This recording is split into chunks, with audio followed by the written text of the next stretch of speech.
모든 일을 공의롭게 행하라는 제목으로 말씀의 은혜를 나누도록 하겠습니다. 우리는 세상 만물이 하나님의 공의로 다스려지고 있음을 인식해야 합니다. 이것을 신자된 저와 여러분이 인식한다는 것은 매우 중요한 일이다라고 할 수가 있습니다. 왜냐하면 하나님께서 우리에게 의롭게 살기를 요구하시고 있기 때문이며, 또한 하나님께서 이 의를 기준으로 세상 모든 만물을 심판하신다라고 말씀하시기 때문입니다. 자, 그렇다면 세상 만물을 다스리시는 하나님의 공의는 과연 무엇인가? 세상 가운데 나타난 하나님의 공의는 바로 하나님의 아들이신 예수 그리스도이십니다. 하나님께서는 죄로 타락한 세상에 하나님의 공의를 이루시기 위해 예수님을 보내어 주셨습니다. 세상 모든 만물을 예수님의 십자가 발 아래에 두시고 예수님의 십자가의 보혈을 믿고 의지하는 자에게 죄 용서와 구원, 그리고 하나님의 자녀가 되는 은혜를 베풀어 주셨다라고 하는 것입니다. 따라서 세상을 향한 하나님의 공의는 예수 그리스도로 말미암아 의롭게 되어지는 것에 있다라고 할 수가 있는 것이죠. 따라서 믿음을 가지고 사는 신자들은 언제 어디서나 우리 자신의 삶을 통하여 하나님의 공의가 드러나도록 해야 한다라고 하는 것입니다. 그런 의미에서 오늘 말씀은 특별히 재판이 공의로워야 한다라고 우리에게 가르쳐주고 있습니다. 재판은 옳고 그름을 따져서 판단하는 일입니다. 때문에 재판이라고 하는 이 일은 하나님의 공의를 대행하는 일이다라고 할 수가 있는 거예요.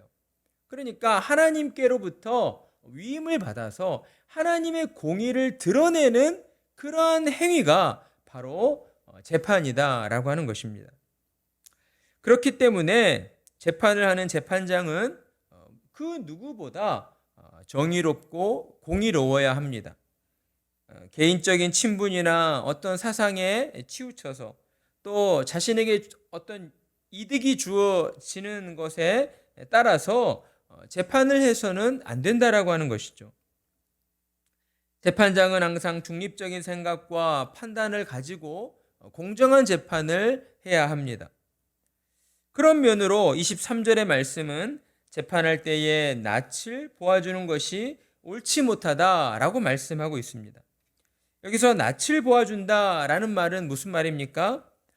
얼굴을 봐준다는 것이죠.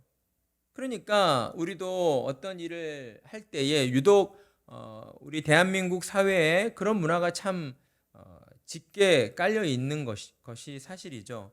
이렇게 정의라고 하는 그런 문화 때문인지 모르겠지만 좋은 게 좋은 거다라고 하면서 어떤 그 비즈니스를 할 때에도 먼저 가서 얼굴을 비치고 인사를 하고 이렇게 얼굴을 자주 마주치면서 서로 이렇게 뭔가 가까워지려고 노력을 하다 보면 그런 과정을 통해서 내가 어떤 비즈니스를, 어떤 일들을 좀 더 수월하게 할 수 있고 좀 더 쉽게 어떤 일들을 진행할 수 있다라고 하는 그런 어떤 문화가 깔려 있습니다.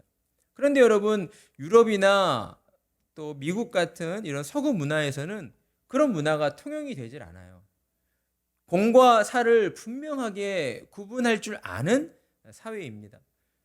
그렇기 때문에 어떤 면으로 볼 때에는 너무 냉정하다 싶을지 모르나 일을 진행함에 있어서는 어때요? 모든 일들이 최대한 공정하게 정의롭게 이루어지도록 하는 그런 사회 문화가 깔려 있습니다. 때문에 이 말씀은 오늘날 또 우리 사회, 또 특별히 대한민국 국민들에게 너무나 중요하게 주어지는 말씀이다라고 할 수가 있을 거예요. 어떤 친분으로서 또 재판을 잘 봐달라는 그런 청탁을 받아서 죄 지은 사람을 너그럽게 대하거나 그런 악인들을 편애해서는 안 된다라고 하는 것입니다. 하나님께서는 특별히 재판을 하는 재판장이 그런 편애를 가져서는 안 된다라고 우리에게 말씀을 하고 있는 것이죠. 옳고 그름을 판단하는 재판을 통해서 하나님의 공의가 드러나야 하기 때문인 것입니다.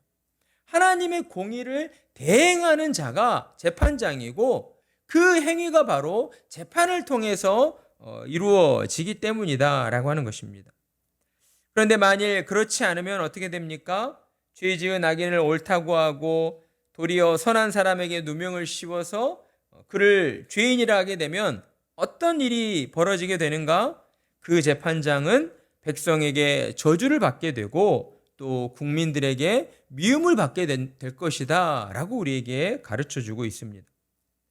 이것은 우리가 살아가는 죄로 타락한 세상일지라도 이 죄로 타락한 세상에서도 옳고 그름을 판단하는 재판장이 제대로 옳고 그름을 판단하지 못할 때 누가 보아도 저 사람은 악한 사람인데 그 악인을 향하여서 저 사람은 죄가 없다, 의인이다 라고 하는 이러한 판단을 하게 된다면 죄로 타락한 세상 가운데에서도 사람들로부터 저주를 받고 사람들로부터 미움을 받게 된다라고 하는 것입니다.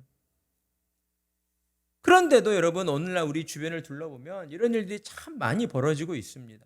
특별히 요즘 우리나라 어떤 정치 이런 사회의 모든 면이 참 불안하기 짝이 없습니다. 무엇 하나 안전하게 뭔가 좀 수월하게 돌아가는 것들이 없어요. 특별히 정치권에 있는 사람들의 그러한 행태들을 보게 되면 어쩜 저럴 수가 있을까라는 그런 사람들 마음에 어떤 분노를 유발하는 그런 일들을 우리가 많이 보게 되죠. 어떤 경우에 특별히 더 많은 분노를 일으킵니까? 분명히 저 사람이 잘못한 게 맞는데 법정에서 그 사람의 잘못한 일들이 올바로 판단받지 못할 때, 오늘날 조금 능력이 있고 학식이 있고 학벌이 좋고 또 뭔가 재력이 있다 하는 사람들이 도리어 법을 악용하는 사례들이 점점 더 많아지고 있습니다. 법이라고 하는 것이요, 완벽하지 않기 때문인 것이죠. 완전하지가 않습니다. 사람이 만들어 놓은 법이기 때문에 모든 케이스 바이 케이스 하나하나를 다 법으로 제시를 한다면 아마 우리 사람들이 살아가는 이 사회는 살 수가 없을 거예요. 모두가 다 감옥에 가 있을 겁니다. 그런데 그렇게 하지 않거든요. 왜냐하면 인간이 인간을 바라볼 때에 인간 안에는 선한 면도 있지만 악한 면도 있다는 것을 우리 스스로가 잘 알고 있기 때문인 겁니다. 그러다 보니까 법이 완벽하지 않아요. 그러니 그 법의 어떤 허점을 이용해서 자신의 악함과 자신의 죄와 자신의 그 잘못들을 감추려고 하는 이런 일들이 오늘날 우리 주변에서 너무나도 많이 벌어지고 있다라고 하는 것입니다. 그러나 여러분 어떻습니까? 인류의 역사를 돌아볼 때에 항상 이처럼 옳고 그름을 제대로 판단하지 않고 자신의 죄를 감추어 자신의 죄를 숨겨왔던 사람들은 그 당시에는 잠시 자신의 죄를 모면할지는 몰라도 후세에 이르러서는 반드시 그 사람의 죄가 드러나지게 되고 그 사람의 그 악함으로 말미암아 사람들로부터 또한 심판을 받게 된다라고 하는 것입니다. 세상이 그러한 불의한 재판과 또 불의한 이들을 다 기억하고 있기 때문인 것이죠. 사람들이 가장 오래 기억하는 일이 무엇입니까? 내가 억울한 일을 당했을 때, 정말 불의한 일을 당했을 때 사람은 그 일을 잊지 못하고 기억하게 되어 있습니다. 때문에 불의한 재판을 하는 재판장은 언젠가는 반드시 사람들의 그 저주와 미움으로 인하여서 그에 합당한 벌을 받게 되는 것입니다. 그러나 반대로 죄 지은 죄인에게 그의 잘못을 견책하는 재판장, 그의 잘못을 꾸짖고 책망하는 재판장은 그로 인하여 기쁨을 얻고 또한 복을 누리게 된다라고 하나님께서 말씀해 주십니다. 왜요? 공정한 재판을 통해서 하나님의 공의를 세상 사람들에게 드러내 보여줬기 때문이다라고 하는 것이죠. 나를 통하여 하나님의 공의가 실현되었을 때에 하나님은 그로 말미암아 기뻐하시고 우리의 영혼에 하나님의 기쁨을 또한 허락해 주신다라고 하는 것입니다.